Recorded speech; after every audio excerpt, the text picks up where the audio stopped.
When I drive through neighborhoods across America, and I do this more often than you might think, I can't help but notice something that's frankly concerning. The senior homes, the assisted living facilities, even the smaller retirement communities, they're bustling today. You see, they look busy. They look successful from the outside. Okay? But the truth is, many of them are facing pressures that most people don't see. And most people don't see it coming because, well, it's not the kind of thing that makes headlines until it's too late. People think it's just business as usual, that everything's fine, you understand? They assume these places will always be there, that they're stable, that they're safe. But the reality is far more complicated and far more urgent than we're being told. And I think it's worth talking about because this affects almost every family in America at some point, including mine, including yours. Now, the biggest threat to these homes isn't what most people expect. You see, it's not the government, although regulation plays a role. It's not some sudden collapse of the economy, although economics certainly matter. In fact, the very thing we rely on to make these homes work, to keep them running smoothly, is under more pressure than ever before. And if you're counting on conventional wisdom to protect you or your loved ones, well, you might be in for a surprise. Let me ask you to think about your own family for a moment. Think about your parents, your grandparents. You see, maybe it's even you in a few years. We're all getting older, whether we like it or not. How would it feel if the place you thought was safe, the place you believed would take care of you, suddenly couldn't? What if the quality of care, the staff, the facilities themselves began to degrade, not because anyone wanted it to, but because the system behind it is quietly failing? You understand? Here's the counterintuitive part, and this is what got my attention when I started looking at this more carefully. Many people assume that investing in senior homes or even just sending someone there is a safe, stable choice. You see, that's the conventional wisdom. It's always needed. People are living longer. There's always demand. And that sounds reasonable, right? I mean, it makes sense on the surface. We've got an aging population. Demographics are clear. The need is obvious. But if you look at the numbers carefully, and I've spent decades looking at numbers, you'll see a trend that doesn't make sense to the average observer. The average occupancy rate in many regions has been dropping steadily. Staff shortages are increasing. Costs are rising across the board, and yet prices for seniors and families are going up.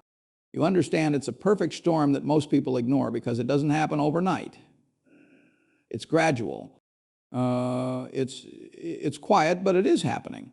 And if you wait until the crisis hits, well, it's already too late to take meaningful action. So what's the solution? What can we do about it? Well, I'm going to break it down in a way that's simple and actionable. See, I'm going to give you some practical steps, some things you can do today, but I want to start by helping you understand the landscape, because if you don't understand the problem, the solutions won't make sense. And more importantly, you won't know why they're so important. Let's start with the first major pressure point, staffing. You cannot have a successful senior home without dedicated, qualified staff. You see, nurses, aides, support workers, they are the backbone of these operations. And yet, there's a chronic shortage of trained personnel in nearly every state. Now, I've looked at labor markets my whole life, and this is one of the most persistent problems I've seen. It's not getting better. If anything, it's getting worse. And it's not just the shortage that's the problem. It's retention. You understand? Staff turnover is extraordinarily high in this industry. When employees leave every few months, the quality of care drops. It has to. You lose institutional knowledge. You lose relationship between staff and residents. Residents notice it, families notice it, and reputation, which is everything in this business, suffers. Now, here's an important point most people miss. You see, you cannot just throw money at the problem. Paying higher wages helps, yes, but it's not enough. I've seen companies try this approach in other industries. They raise wages thinking that'll solve everything, and people still leave. Why? Because they leave for reasons beyond money. Burnout, lack of support, feeling undervalued, feeling like they're just a number. You understand? And here's something most investors and administrators overlook. Creating a culture of respect, training, and opportunity for staff is more valuable than any wage increase. You see, that's what keeps people around. That's what keeps the home running smoothly. When staff feel valued, when they feel like they're a part of something meaningful, when they have opportunities to grow and develop, they stay. And that continuity is invaluable. That's the difference between a place that works and a place that's constantly struggling. But that's just the beginning. There's another factor that's less obvious, but potentially even more dangerous. You see, the real estate itself. Many senior homes are in old buildings. Some of them are beautiful, historic structures. I visited some that are absolutely lovely from the outside, but they weren't designed for the level of care required today.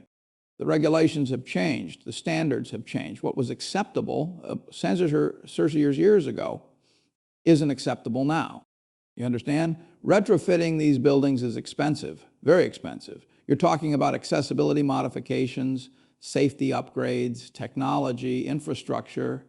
You see, maintenance costs are skyrocketing. And when these costs rise faster than revenue, which is what's happening in many cases, homes can't sustain themselves. It's basic math. If your costs go up 500 sur a year, but your revenue only goes up 500 woo, well, eventually you run the runway. Families notice this. You see, when fees go up, but the facility looks older, when staff are stretched thin, when amenities decline, it creates dissatisfaction. It's a slow erosion, but it's lethal over time. I've seen this in business after business. You cut corners here, defer maintenance there, and before you know it, you've got a serious problem on your hand. And while we're talking about money, let's discuss the bigger financial picture, because this is crucial. You understand? Most senior homes rely on a combination of private pay and government funding. Medicaid and Medicare reimbursements are critical to many facilities. These programs are under enormous pressure. Reimbursements are often delayed. They're often insufficient. And they're tied to strict regulations where a slight misstep in compliance can cost a facility tens of thousands, sometimes hundreds of thousands of dollars. You see, and let me tell you, many administrators underestimate this risk until it's too late. They think we're doing a good job, we're following the rules, we'll be fine. And then they get audited, or they miss some technical requirement, or the regulations change, and they didn't adapt quickly enough, and suddenly they're facing a huge financial penalty that they weren't prepared for. You understand? So what's the common thread here? Staffing, infrastructure, financing, they're all fragile, you see. And when combined, the risk multiplies. It's not like these are separate problems. They're interconnected. Staff shortages lead to burnout, which leads to higher turnover, which leads to higher training costs, which puts pressure on finances, which means you can't maintain the building, which makes it harder to attract residents, which puts more pressure on finances. You understand? It's a vicious cycle. The conventional belief that senior homes are a stable, safe option is frankly outdated. And yet, almost no one talks about this publicly. Why? Because nobody wants to alarm people. Nobody wants to suggest that the place where their mother or father lives might be in trouble. But ignoring problems doesn't make them go away. You see, now I'm not here just to alarm you. That's not my purpose. I want to give you solutions, practical steps, things you can do immediately. You understand? But first, you need to see the full picture. You need to understand what we're dealing with. Because if you don't understand the problem, you can't evaluate the solutions. Let's move on to another factor that people almost never consider: demographics. You see, we hear a lot about the aging population. And yes, There will be more seniors in the coming decades. The baby boomers are getting older. I'm Joel Strauss myself, so I'm well aware of this trend. But here's the twist that most people miss. The type of care seniors require is shifting dramatically. You understand? Today's seniors are living longer, yes, but they're also expecting more independence, more personalized experiences, and more control over their environment than previous generations. You see, they're not content with traditional models of care where everyone eats at the same time, goes to bed at the same time, follows the same schedule. They want choice. They want autonomy. They want to maintain as much of their previous lifestyle as possible. And that creates pressure on the system because not every facility can adapt fast enough. The old model was efficient precisely because it was standardized. You understand? When you can run things like a well-oiled machine, when everyone follows the same schedule, it's easier to manage. But when residents demand customization, when they want meals at different times, activities that suit their interests, living arrangements that reflect their preferences, well, that requires more staff, more flexibility, more resources. Technology could help with some of this, telemedicine, electronic records, monitoring systems, you see. But adoption is uneven. Some homes embrace it enthusiastically. Others resist it either because of cost or because of culture or because the leadership doesn't understand technology. The cost of implementing technology, training staff, and integrating systems can be prohibitive for smaller facilities, you understand? And here's the catch. If you wait until the technology becomes essential, you're already behind. That's why early awareness and action are so important. I want to pause for a moment and emphasize something important. You see, all of these problems, the staffing challenges, the real estate issues, the financial pressures, the changing demographics, they all point to one simple reality. Most senior homes are not prepared for the future. And the sad reality is, unless something changes soon, many will struggle significantly. And it's not a matter of if, it's a matter of when and how severe you understand. Now, here's something practical you can do right away. Start evaluating facilities differently.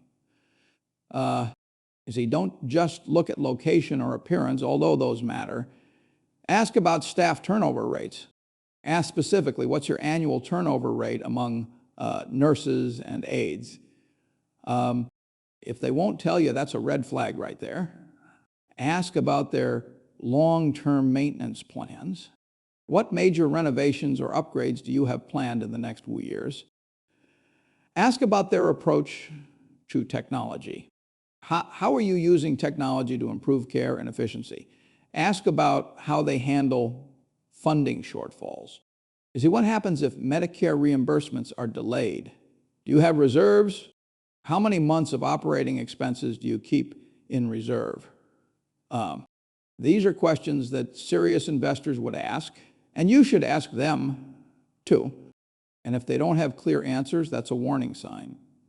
Knowledge is power, and the sooner you get the right knowledge, the better decisions you can make. You understand? And I want to make something very clear here. This is not just about investing money. You see, although if you are considering investing in senior care facilities, you need to understand these dynamics.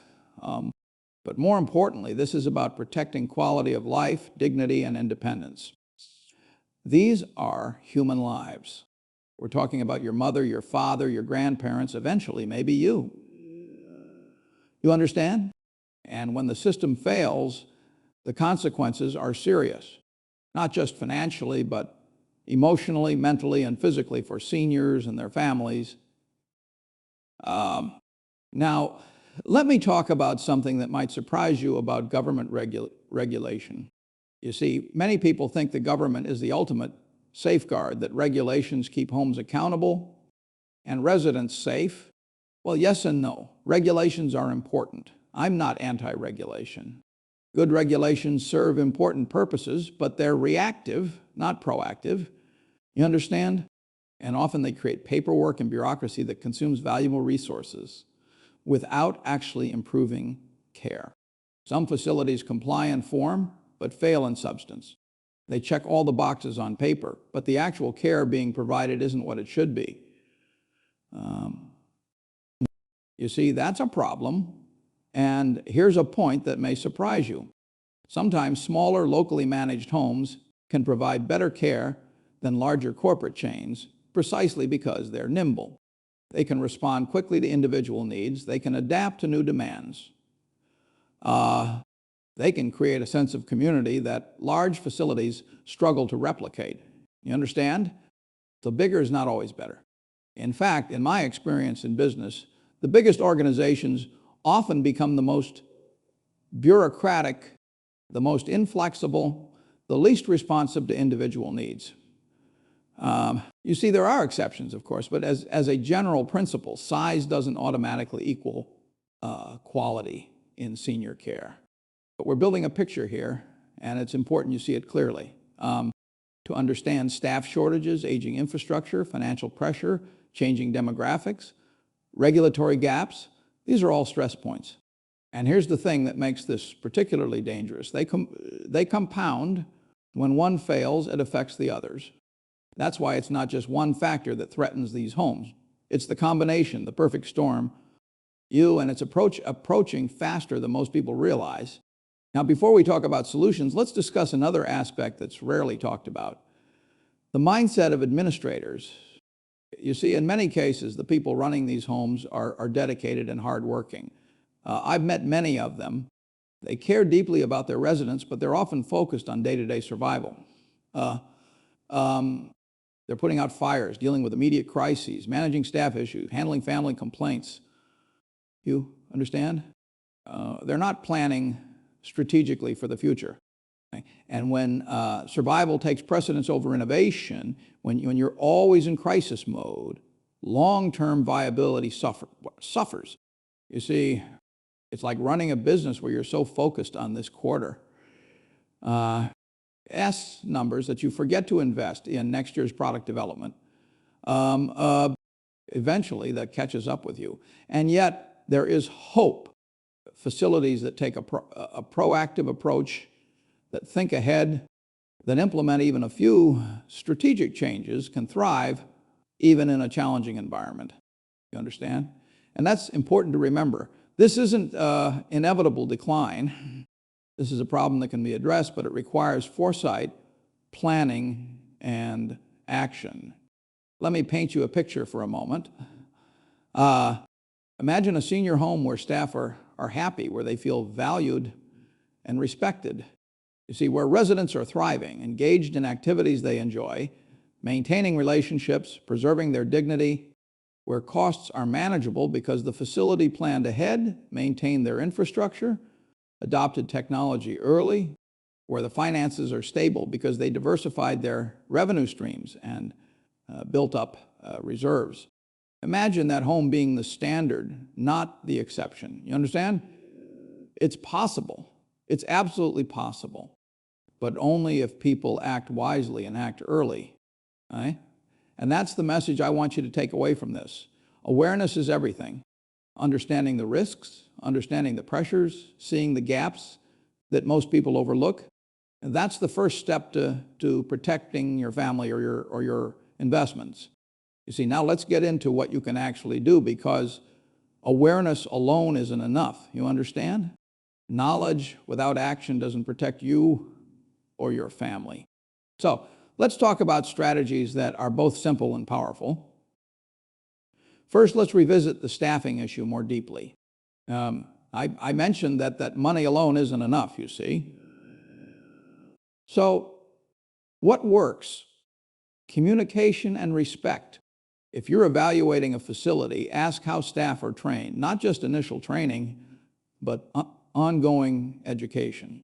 How often do staff receive continuing education? What topics are covered? Who provides it? Ask how the administration recognizes and rewards good performance. You understand? Do you have employee recognition programs? How do you celebrate excellence? Ask about retention rates, and don't just take the number they give you at face value. You see, they often understate the problem, sometimes unintentionally, sometimes not. Dig a little deeper. Ask, what's your average length of employment for direct care staff? Ask how many staff members have been here more than 3 years, more than 5 years. Employees directly, not in a formal setting where they might feel they need to give official answers, but casually, you'll quickly see which facilities invest in their people versus which ones treat staff like interchangeable parts. You understand? And here's a principle that applies to almost every aspect of senior care: sustainability. Ask this simple question: can this home sustain its operations without constant financial stress? But if the answer is uncertain or evasive, it's a red flag. You see, the most resilient facilities plan years ahead. They maintain infrastructure before it breaks down. They upgrade technology before it becomes essential. They continuously invest in staff development and resident satisfaction. That foresight is rare. It's what separates the ones that survive and thrive from the ones that struggle and ultimately fail. You understand? Now, here's a practical tip about technology. Technology is your friend in this space. You see, remote monitoring systems, teleservices, integrated electronic health records, these aren't luxuries anymore. They're necessities. Ask if the facility uses them. Ask how they train staff to use them effectively. A home that embraces technology is far more likely to provide consistent high-quality care and avoid costly mistakes. You understand? And it's also more attractive to the modern senior who expects convenience and responsiveness. You see, today's seniors, many of them use technology in their working lives. They're comfortable with it. They expect it. A facility that's still doing everything on paper, that's resisting modernization, that's going to have trouble attracting and retaining residents. Let's talk about finances for a moment, because this is crucial to understand. You've seen homes that appear stable on the surface, but when you dig into their revenue streams, you see danger over reliance on a single source of funding, whether it's private pay or government reimbursement, is risky. You see, very risky. Diversification matters in your homes, just like it matters in investing. The best facilities maintain multiple revenue streams. They have private pay residents, they have Medicare residents, they have Medicaid residents, maybe they have some specialty services they provide. You understand? And they have contingency plans for delays, shortfalls, or unexpected expenses. They have reserves built up. That's the kind of strategic thinking most administrators overlook because they too focused on surviving this month to think about next year. And this brings me to something really important. The ultimate insight that can change everything for you, your family, or your investment in senior care. You see, are you ready for it? Here it is, and it might not be what you expect. You need to take control of your own involvement and responsibility rather than relying solely on institutions. You understand? Let me explain what I mean. Most people assume that senior homes are designed to protect loved ones completely. You see, that's the conventional wisdom. You pay the fees, you drop them off, and the institution handles everything. But as we've seen, even the best homes face enormous pressures. The people who are most protected, the seniors who thrive, are those whose families are proactive, engaged, and informed, right? You understand? That doesn't mean you need to micromanage staff. That's not what I'm suggesting. In fact, micromanaging can be counterproductive. You see, it does mean building relationships, staying involved, and understanding exactly how the home operates. It means being present, being observant, being engaged. Here's a practical approach. 1, visit often and observe carefully. You see, don't just rely on reports from staff or administrators. Walk the halls yourself. Talk to staff members. Engage with other residents if appropriate. Notice how people interact. Notice the energy and morale. You can tell a lot about a place just by observing the atmosphere. You understand? 2, stay informed about finances. This might feel uncomfortable, like you're prying, but you're not. You see, you or your family are paying for services. You have a right to understand the financial health of the institution. Ask administrators about budgets, funding sources, upcoming projects. A home that hides financial stress or refuses to discuss finances is one that may be in trouble. You understand? 3, build personal relationships with staff. You see, this is so important. When staff feel respected and supported by families as well as management, retention improves dramatically. Care improves. The home becomes more resilient. Remember, these are the people taking care of your loved ones every day. Building relationships with them isn't just nice, it's strategic. You understand? 4, encourage innovation. Whether it's new technology, recreational programs, dietary options, whatever you see, a facility that embraces improvement, that's open to new ideas, is far more likely to thrive than one stuck in old routines. And your input as a family member can actually influence this. You can suggest things, you can advocate for changes. Good administrators will listen. You understand. And here's something you may not expect. Advocacy matters more than you think. You see, when families get involved, not just in their own loved ones' care, but in the broader operation through councils, committees, advisory boards, they create a safety net. They influence policy. They push for improvements. They help create a culture of accountability. That's the kind of intervention that can prevent disaster quietly before it becomes visible. You understand? Let's talk about one more critical factor, emergency planning. We often overlook the importance of preparedness. You see, a senior home without a robust plan for financial stress, staffing shortages, health crisis, natural disasters, supply chain disruptions is a significant risk. Ask about their disaster preparedness. How would you handle sudden staff shortages? What if there's another pandemic? What if your main supplier can't deliver for 2 weeks? What's your plan? These questions might feel uncomfortable. People might think you're being paranoid or difficult, you see, but they reveal a lot about a home's resilience. A well-run facility will have thought about these scenarios and have plans in place. Poorly facility will get defensive or vague when you ask. You understand? Now, all of this might sound like a lot to do, and honestly, it is. But the point isn't to create panic. The point is to empower you. You see, take control, ask questions, build relationships, ensure the facility is as proactive as you want it to be.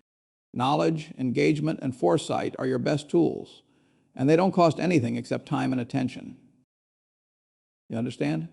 And here's the underlying principle that ties everything together. Prevention beats reaction every time. Don't wait for a crisis to expose weaknesses. You see, identify them early, act early.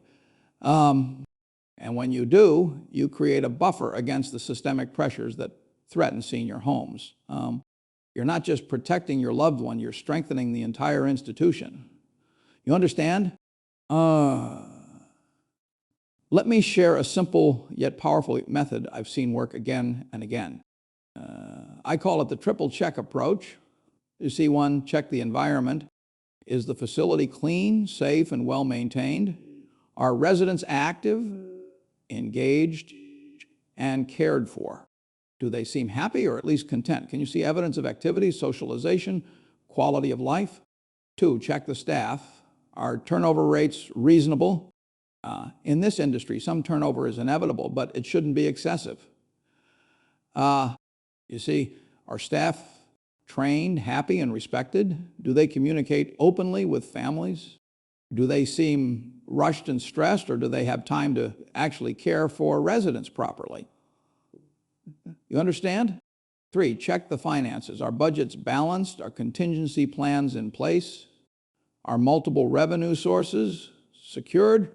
Does the facility have reserves for emergencies? Facilities that pass all 3 checks consistently outperform those that fail in any one area. You see, and the beauty of this method is that it's simple, actionable, and repeatable. You can apply it right now. You can apply it again in loc months. It gives you a framework for ongoing evaluation. You understand? Now, let me give you a practical framework you can use today step by step. Step one, schedule a full tour. You see, don't just accept the standard lobby tour they give to everyone. Go beyond that. Visit living areas, dining areas, recreational spaces. Ask to see everything. Observe interactions without announcing that's what you're doing. Just watch how staff and residents interact. Naturally, you understand. Step two, ask detailed questions about staffing. Ask about turnover specifically. You see, ask about training programs. Ask about employee satisfaction. What do you do to keep good employees here? What do employees say they like most about working here? What challenges do you face in hiring and retention? If you don't like the answers, if they're evasive or defensive, consider other options you understand. Step three, review financial transparency. Request a high-level overview of the budget you see. You're not asking for proprietary information. You're asking for basic financial health indicators. What are your main sources of revenue? Do you have emergency reserves? What's your occupancy rate trend over the past few years? What major capital expenditures are planned? Ask about funding sources, emergency reserves, long-term maintenance plans you understand. Step four, engage regularly. Set up regular meetings or check-ins with administrators or key staff members. You see, attend advisory boards or family councils if they're available. If they're not available, suggest creating one. Your involvement is protected by itself. Just the fact that you're present, that you're paying attention, that you're asking questions, that improves accountability, you understand. Step five, encourage innovation and responsiveness. Suggest programs, technologies, improvements. You see, don't be demanding or unreasonable about it, but share ideas. I read about this program another facility is doing. Have you considered something like that? Facilities that embrace positive change, that are open to new ideas, are more likely to remain viable long-term. You understand? And here's the most important insight of all. The one I wanted to emphasize: don't outsource responsibility entirely. The most secure residents, the ones who get the best care, are those whose families act as an extension of the home's oversight. You see, when families participate actively, they create accountability, stability, and resilience. That's the single most powerful factor in ensuring quality care. You understand? Finally, let's talk about timing, because this is crucial. Many people think you can wait until problems become visible. You see, that's a mistake, a serious mistake. Problems in senior care compound silently. By the time you can see them, they're already advanced. Acting early before signs of trouble appear is what separates success from disaster. Think of it like investing in prevention rather than paying for treatment. You understand? The earlier you engage, the greater your impact. If you wait until there's a crisis, your options are limited. You say you're in damage control mode, but if you engage early, if you build relationships, if you understand the operation, if you're part of the solution, you can actually prevent problems from developing in the first place. You understand? So, to summarize everything I've covered today, and I know we've covered a lot, senior homes are under multiple significant pressures. You see staffing challenges, infrastructure needs, financial constraints, changing demographics, regulatory complexity. Conventional wisdom about their stability is frankly outdated and potentially dangerous to rely on. Awareness alone is not enough. You must take action. You understand, build relationships with staff and administrators. Stay informed about operations and finances. Encourage innovation and improvement. Evaluate facilities using what I call the triple check method: environment, staff, finances. You see, engage early and often. Advocate for quality care. Participate actively in oversight. And most importantly, never outsource responsibility entirely. Your proactive involvement is the greatest safeguard for your loved ones. You understand? Remember, all of these steps are simple and actionable. You don't need to be an expert to implement them. You see, you don't need special training. You just need to care enough to look carefully, ask the right questions, and stay engaged. And if you do that, if you follow this guidance, you can dramatically reduce the risk of the senior home your loved ones depend on struggling or failing, you understand. You could protect not only potential financial investments, but more importantly, dignity, safety, and quality of life. That, in essence, is what I wanted to share today. You see, most people wait for someone else to act. Most people trust the system blindly without verifying. But families who engage, who question, who monitor, who participate actively, they're the ones who succeed. They're the ones who ensure that senior homes remain places of genuine care, respect, and stability. You understand? As you think about this going forward, remember these three core principles: awareness, engagement, and proactive responsibility. You see, they're simple concepts. They're effective, and they work even when everything else seems uncertain. In business, I've always believed that the best investments are the ones where you understand what you're getting into, where you stay involved, where you don't just hand over your money and hope for the best. You understand the same principle applies here. And finally, don't underestimate the power of starting today. Not tomorrow, not next week, today. You see, schedule that tour, ask those questions, build those relationships, start that engagement. Because the sooner you begin, the more resilient your loved ones' care will be, and the less likely you'll face a situation where problems have been developing unnoticed for months or years. You understand? I promise you. Follow these steps, and you're not just protecting your family, you're actually shaping the future of senior care in a small but meaningful way. You see, you're ensuring that these homes can continue to serve with dignity, safety, and excellence. That's the ultimate goal. That's what really matters. And that's something worth investing your time and attention in. You understand? With that, I'll leave you with this final thought. The power to ensure quality care isn't in hope or luck. You see, it's not in just assuming everything will be fine. It's in action. It's in engagement. It's in taking responsibility for what matters most to you.